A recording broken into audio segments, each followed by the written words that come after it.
I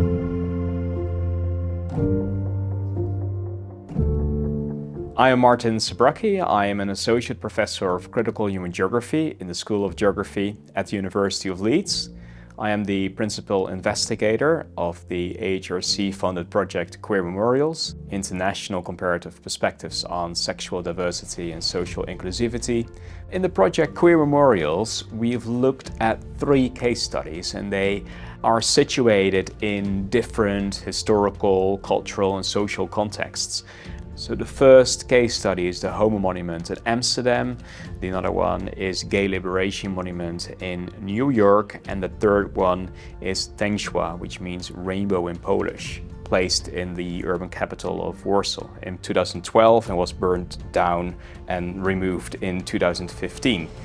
So what we've done is observations, site observations, so seeing how people interact with the artworks, doing analysis on secondary sources, so what has been written down about these monuments, and interviews.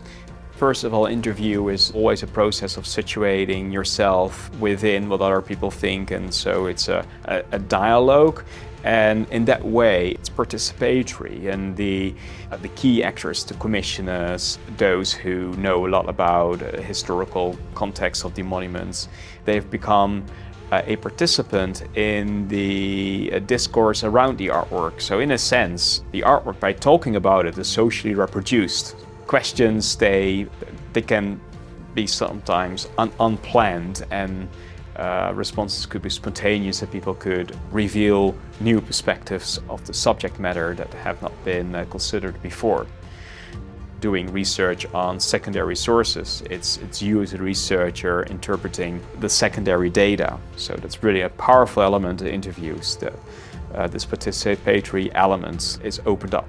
Also in terms of the Homo Monument, it has Homo in the title, and some think that in the way the artwork has been incepted is rather tailoring to gay and lesbian people, but what about transgender people, bisexual people, people of color?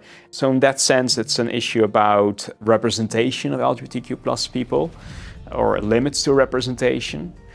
In other contexts, like in Warsaw, having a unified symbol for the struggle of LGBTQ+ people was very effective. So the debate in the context of Warsaw was rather more about the politics of visibility in order to gain further recognition and a place in the city.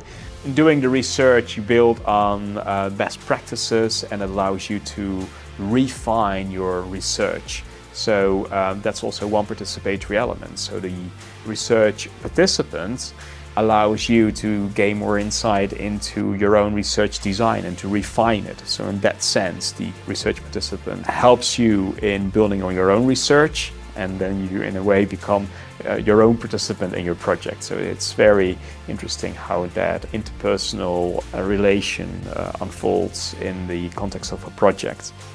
Another strong part of participatory research is that you can select those participants that have been historically and socially marginalized. So in this case, LGBTQ+ people. So there's you as a researcher, you have a very strong power in getting those voiced who are often unheard in everyday public life.